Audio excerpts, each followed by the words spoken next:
We spent August 2nd until the 27th, 2025 in Batam, Indonesia. We were living in a Airbnb apartment. Here is the video about the Airbnb.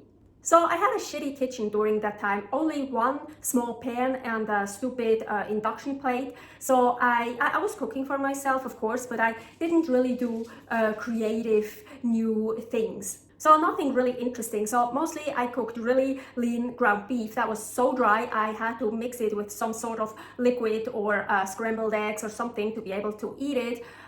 Shrimp and chicken. That's basically what I cooked. As mentioned in the video Airbnb in Batam, Indonesia, the kettle took so long to cook for the water to get boiling. I usually boil eggs in a kettle and it took forever. So once after 17 and a half minutes, the eggs were still very raw. And once after 15 minutes, they were already too well done. Well, for me, too well done. So it was really hard to get the eggs the way I like it. At least Paul only eats eggs hard boiled, so that wasn't too hard to do. Oh, once of the eggs, I checked if it got nicely soft boiled after 10 minutes, but it was still completely raw. But look at that huge yolk. And it was a chicken egg, not a duck egg. The duck eggs usually have much bigger yolks. So I don't think I've ever seen such a big yolk in a chicken egg before. Yeah, I could have cooked the eggs old style in just a pan, but the pan was so small I couldn't have cooked that many eggs at the same time. And I think there I would have had the same problem because also the induction plate took forever to really get hot. We went to different malls to go food shopping at hypermarkets. Okay, we arrived in Batam, Indonesia yesterday, so today I had to go shopping, and so there was not much fish and also seafood and meat, and especially like this, they were like packages. This, I got some ground beef. There was one other one, but it didn't look good. I got 3 of those. I think there was like one other one of those. I took 2 of those. Maybe there was another one of those, but so I took both. This was the only one. I took 2 of those. So that one was in the frozen section. So there were more. I got some shrimp. This is a whole bird, a whole chicken, and here too. Promotion is like 20% off. Oh, this here, clam or some sort of shellfish meat. Pangasius filet. The biggest package of eggs were 10 eggs, so I got 2. Oh, we found sparkling water. Yes, we didn't have sparkling water since Thailand. We didn't find any in Malaysia or in Singapore. Singapore, I'm sure I had some, but too expensive. I think one of these about 47 cents, I think. Oh, and I found salt that doesn't have iodine, so like pure salt. And I got some squid. And for all this, plus some snacks for Paul, I think they're actually in here, yes, and some hair bleach for me and hair conditioner, we paid like $57 US dollars, something like that, yes. Correction, we paid $66 US dollars and 43 cents for our first grocery shopping trip. Most of the salt I found was iodized, but I did find some nice clean salt from Bali, sea salt. For 200 grams, we paid 27,990 rupiah, that is $1.71. Of course, you should drink that tap water in Indonesia. Brushing your teeth with it is okay, but you do taste it that, yeah, I definitely don't want to swallow that. So Paul usually got us 2 chucks of water a day at the Circle K. 1 chuck for 22,000 rupiah for 5 liters of water. That is $1.35. So usually he got like 2 chucks, not every day, but we drank a lot of water. I'm sure it was cheaper at other places, but that Circle K was super convenient because it was very close from where we were staying, and carrying 5 or 10 liters of water, yeah, you don't want to walk very far with that. So we went to the all-you-can-eat Shaburi Krintan buffet at the Grand Batam Mall. You can have shabu shabu or yakiniku or both together. Shabu shabu is Japanese huoguo, hot pot, and yakiniku is a Japanese style barbecue. You grill the meat yourself. So we only ordered the regular yakiniku. We had 90 minutes time to eat as much as we wanted. Paul also got stuff from the buffet. Of course, I didn't because there was nothing clean for me. Really, there was nothing there for me, but that's fine. I don't care. I only want the meat anyways. I was looking for water, just regular water, but they only had infused water. I asked the waitress where there is regular water, and she said there is none. They just have regular water in the back for the staff, but for guests there is no regular water. Infused means infused with, usually it's a lemon or lime, so infused with something, and for me that's a huge no-go. When I drink infused water, my crazy sugar addiction gets woken up really, and then I get super addicted. So for me that's a no-go. So there was hot water, so I just took hot water and put ice cubes in it. But even before I could try a sip from my hot water with the ice cubes, Paul came over with a glass and said, try this. Soda water, sparkling water, carbonated water, however you want to call this. What the fuck? They have soda water. Paul and I, we love soda water, but sometimes we don't buy it because it's really expensive or we can't find it at certain places. So this is super cool. So where the dispensers were, I think with Coca-Cola and all that stuff, there was also soda water. Who would have thought? That's why I didn't even check. So the entire time we were in that restaurant, I just drank soda water. I loved it. But still, I just think it's really weird to have a restaurant and you don't get any regular water. That's super weird. The meat was great, cooked and raw. So we ordered one of each except for the sausage and the chicken. The chicken had mozzarella in it and I didn't want it to contaminate the grill. Because of course Paul and I were sharing a grill. I don't eat cheese, and if he would have gotten the chicken, I'm pretty sure mozzarella would have leaked out, but he's not really a chicken fan anyways. And sausage is unclean anyways, that doesn't come onto my grill. And I mean, Paul rather eats a steak or some clean beef than sausage, so totally fine. Oh, and of course I said I didn't want any sauces or sesame or anything on the meat, just the meat, nothing else like I usually order. Because some of the meats already came with like a sauce on top of it, so like a marinade, and then it's nicely marinated before you put it on the grill. And I think all of the meat had sesame on top. I saw it in the pictures, and other people like next to us, I saw it how the original thing would have looked like. Oh, and some parsley on it. I don't care about the parsley. I mean, I can just take the parsley away and it's good, it's not contaminated. But the sesame seeds, oh my gosh, I don't want to pick every single seed out and miss one. And so, no, the sesame seeds and the sauces, they have to go. Parsley, don't put it on, but if it's there, I don't care. But of course, like basically always, almost always, when I make a special order, it came with sesame seeds on top and some parsley.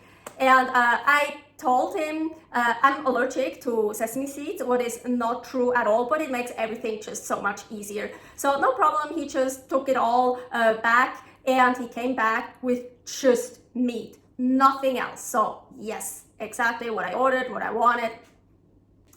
So I didn't see salt anywhere. Also, honestly, I didn't really look around very much, and I didn't ask a worker there or so, but I asked Paul and he said he couldn't find salt anywhere. But yeah, what for? I mean, everything has sauces on it anyways, right? Also on the buffet, everything is spiced, everything has sauces. There are sauces extra to put on, spices to put on, so why would you need salt?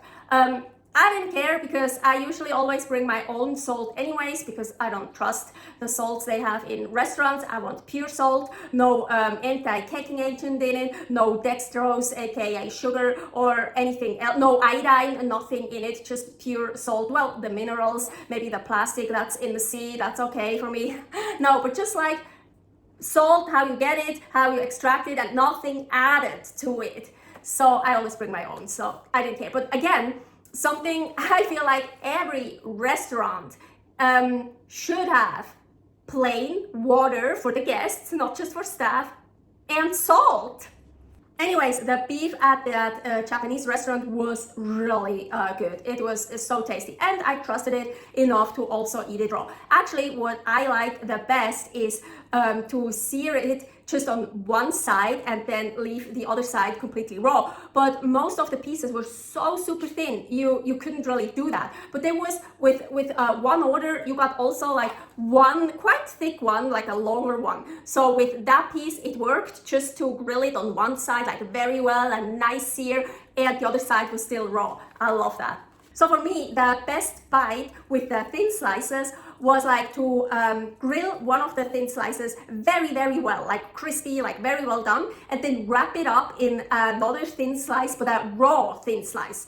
And then of course lots of salt on it, and then eating that. Oh, the perfect bite with the thin slices.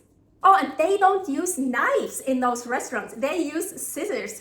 Really funny. I grew up in Switzerland, lived in the US for 13 years. So we don't use scissors, especially not in a restaurant. We use knives. So yeah, I couldn't see any knives. So I'm pretty sure, actually, yes, I saw someone next to us cutting that really thick, long piece into pieces with the scissors, but before he grilled it. But I like to grill the thick piece first and then cut it afterwards.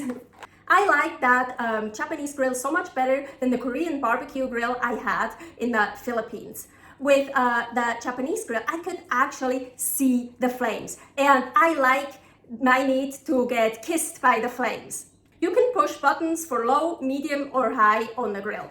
I actually hate all you can eat, and I hate time limits. Well, 90 minutes is more than enough time, but it just stresses me out. So I pounced over the meat like a starving animal when it arrived, putting a log on the grill at the same time. I almost ate like an animal, ordering another round while there was still lots of meat still on the grill. During the second order, I started to slow down. I realized we still had more than enough time, and I can relax. The reason why I hate all you can eat is this. My brain sets to, oh, you have to eat as much as possible to get your money's worth. You have to starve yourself all day, so then when you're there, you can eat as much as possible. Like my brain changes to that mode.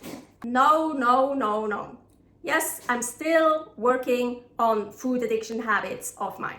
So on that day, when we went to the all-you-can-eat Japanese restaurant, I ate something in the morning. On purpose, I ate something little. I don't want to be with an empty stomach. I don't want to feel uncomfortable. So I ate a little bit of something. We got to the mall around noon. We looked around a little bit, and then at 12:43, well, that's when our 90 minutes started. So at 12:43, we started eating the all-you-can-eat buffet. I didn't eat from the buffet, but yeah, in that Japanese restaurant. So we ate 3 of those servings. Yes, I ate most of the meat, but I told Paul, hey, we should order more for him because there was more than enough time. But he already got full. Yeah, he ate so much stuff from the buffet. Anyways, while I was eating slowly on the last pieces of the third order, I was planning to order one more dish of the thinly sliced beef and that one thick piece of meat. Not a whole order, everything, but just one dish of the thinly sliced meat and one thick piece. We still had half an hour time, so more than enough time. I went to the bathroom, I came back, and I told Paul, no, I'm not totally full at all, no. But that's exactly when I should stop. I shouldn't eat anymore. I'm good. I don't need more. I can always eat again more when we come home. And this all you can eat is cheap anyways, so I'm good. No, I don't want to order anymore. I'm so fucking proud of myself. I think that was the first all you can eat session where I didn't overeat. I think that was the first time. I'm so fucking proud. The Kintan Feast of Japan, yes, that's what it was written on the receipt, cost 269,000 rupiah per adult, so $16.52 per person for all you can eat and beef. That's fucking cheap. All in all, with taxes, we paid 627,308 rupiah for both of us. So everything we paid $38.51 US dollars. Yeah, that's also the reason why I agreed to go to this place, because it was so cheap. And I'm pretty sure because it was so cheap for Japanese all-you-can-eat grill, I was able not to overeat. And so the next time I just have to work on that. I know, hey, I have more than enough time. I don't have to behave like a starving animal at the beginning. I can enjoy it and go slow right from the beginning.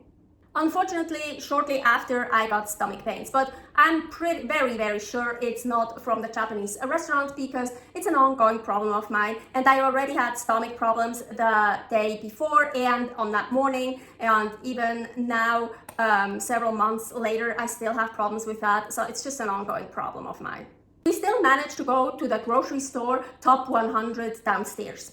So the same here, like in the other grocery store, barely any fish and seafood. Yeah, it's funny, in those grocery stores there weren't many fish and seafood, but cheap prices, most of the beef, and at that place also even some chicken got sliced super thinly.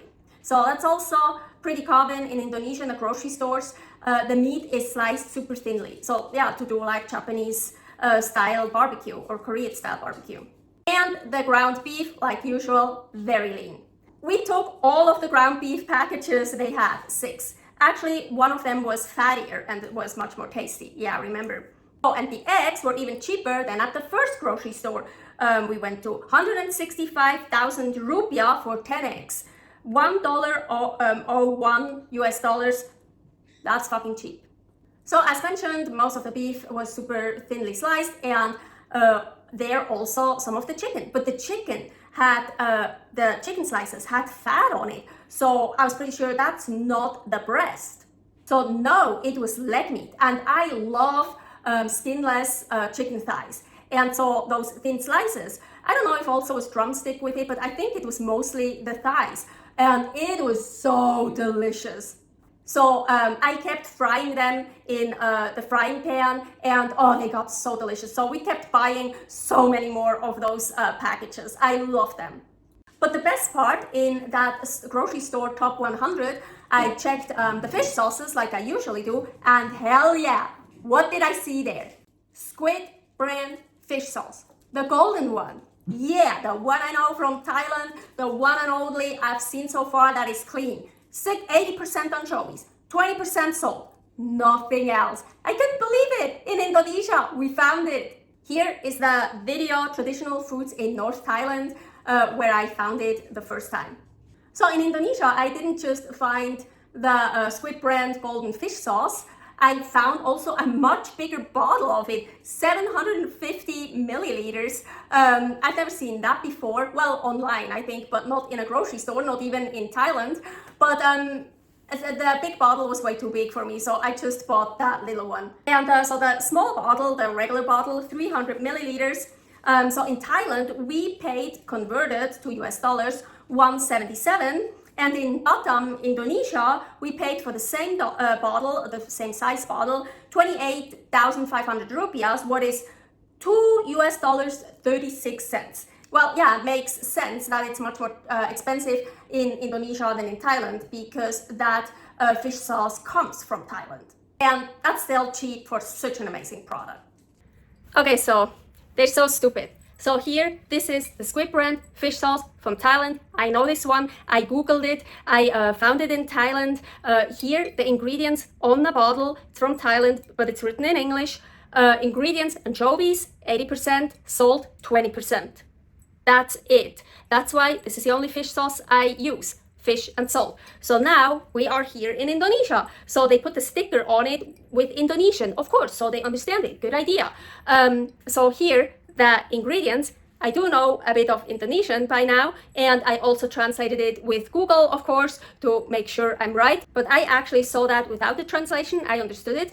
So here, ikan, that is fish, 80%. Garam, that means salt. Gula, gula is sugar. Gula is sugar. There is no sugar in here. That's why I take it. Almost every fish sauce has sugar. So I think they just have this sticker on all the fish sauces. You know what I mean? Sorry, it's fucking stupid. They actually have a great, amazing product here. So they should know that there is no gula in it, no sugar. That's fucking wrong. Another time we went to the Nagoya Mall in Batam, and there we went grocery shopping at the hypermarket again.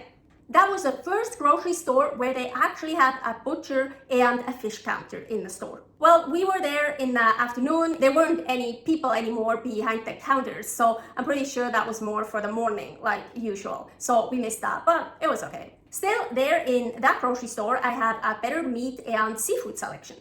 So I'm sure it is available somewhere on the island of Batam, Indonesia, but we haven't found pork anywhere. Nowhere. No pork at all. Well, it makes sense because Indonesia is mostly Islamic. Muslims don't eat pork. I mostly ate pork in Singapore anyways because there it was much cheaper than beef. So I didn't mind at all not to eat any pork and just beef and, well, chicken, and I don't know if I found lamb. I don't remember. Sometimes I ate salmon pieces, and so I like salmon only raw, except for the skin, of course. The skin I fry. But except for Turkish salmon, what is actually not a salmon, it's a trout. So that one is delicious in any way. All the way cooked, partially cooked, raw, baked, grilled, doesn't matter. I love that. But like real salmon, I don't really like cooked, just raw, except for the skin, as mentioned. So either in a non-stick skillet or in a pan with some fat on the highest heat, I only press the skin side on the pan bottom until the skin is nicely fried and crispy and the rest of the fish is still raw. Some salt, and voila, super delicious. I love doing that. But for some fucked up reason, almost every store in every country doesn't descale the fish. Also like the fish pieces, the salmon pieces. I hate that. And I don't understand. Why wouldn't you descale a fish piece before you sell it? I mean, it's so much harder to descale a piece of fish than a whole fish. I fucking hate that. I really do. And of course, in Indonesia, like almost everywhere else, I had to descale the fish pieces first. At least now I don't forget to descale the fish pieces anymore, because first I always forgot. I never forgot to descale a whole fish, even though that one actually was descaled. But so far, I never got a really clean chop with a whole descaled fish. There are always still scales close to the head and close to the fins, so I always have to descale it again, and I never forget that. But with fish pieces, so many times I just put it in the pan because, yeah, why would you descale a fish piece? It's like you don't think about that. And then it really sucks if you want to eat the delicious, crispy, flavorful, healthy fish skin and it's still full of scales. So at least that, I learned my lesson, and now I inspect every piece of fish I have, if I have to descale it or not. Actually, there was a place I got pieces of salmon, they were descaled. I don't remember what country. I want to say Singapore. I'm not 100% sure, but it would make sense. It could have been Singapore. Yeah, I don't know. Or maybe even the Philippines, because we stayed in that Americanized place. I don't remember. Ooh, they have soda waters with salt. Paul says they taste salty, but to me, they didn't taste salty at all. They didn't really taste differently than from just regular soda water. And for me, they're perfect. I'm dealing with low blood pressure anyways and with low energy, and I can use a lot of salt. I eat a lot of salt, but so some more salt in the soda water, perfect for me. And I thought they were delicious, but then we stopped buying them because Paul figured out they came from China and he just doesn't trust them. So we stopped buying them. I love getting infos from locals, but basically everyone else about traditional foods or carnivore foods from different countries. So if you know something about Laos, Vietnam, Cambodia, Thailand, Hong Kong, Taiwan, Indonesia, South Korea, Japan, anywhere in South or Central America, something we should try, Paul should try, please let me know, put it in the comments. Stay happy, stay healthy, stay curious.